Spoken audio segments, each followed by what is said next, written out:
സമസ്ത 100ാം വാർഷിക വേദിയിൽ വന്നിട്ട് പറയുന്നത് ആ വ്യക്തിയുടെ ബഹുമതിയും പേരുമാണ്. അത് കേൾക്കുന്നതിന് മുമ്പ് ഈ ചാനൽ സബ്സ്ക്രൈബ് ചെയ്യുക, ഷെയർ ചെയ്യുക, കമന്റ് ചെയ്യുക.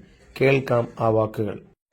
മുസ്ലിം ഇസ്ലാമിക് ലിറ്റററി നാഷണൽ ഒരു വലിയ സമ്മേളനം ഗോവയിൽ നടന്നപ്പോൾ, ഞാൻ പേര് പറയുന്നില്ല, ഉദ്ഘാടകനായി വന്ന കേരളത്തിൽ നിന്നുള്ള ഒരു പണ്ഡിതനായിരുന്നു. അദ്ദേഹത്തിൻ്റെ പേര് പറയുന്നത് സ്വാഭാവികമായിട്ട് ഈ ഒരു വേദിയിൽ നിങ്ങൾക്ക് അഭികാമ്യമാകില്ല എന്നുള്ളത് അതിലേക്ക് കടക്കുന്നില്ല. ഒരു വലിയ സമ്മേളനം വന്ന് ആവശ്യപ്പെട്ടു. ആ സമയത്ത് ഞാൻ അവിടുത്തെ മുഖ്യമന്ത്രിയോട് പറഞ്ഞു, അത് നടത്തി. അങ്ങനെയാണ് ഏറ്റവും വലിയ ലിറ്റററി ഫെസ്റ്റിവൽ കഴിഞ്ഞ കൊല്ലം അവിടെ നടക്കാനിടയായത്. ഈ സമീപനത്തിന്റെ ഭാഗമാകാം എന്നെ ഇന്ന് ഇതിലേക്ക് വിളിച്ചതെന്നും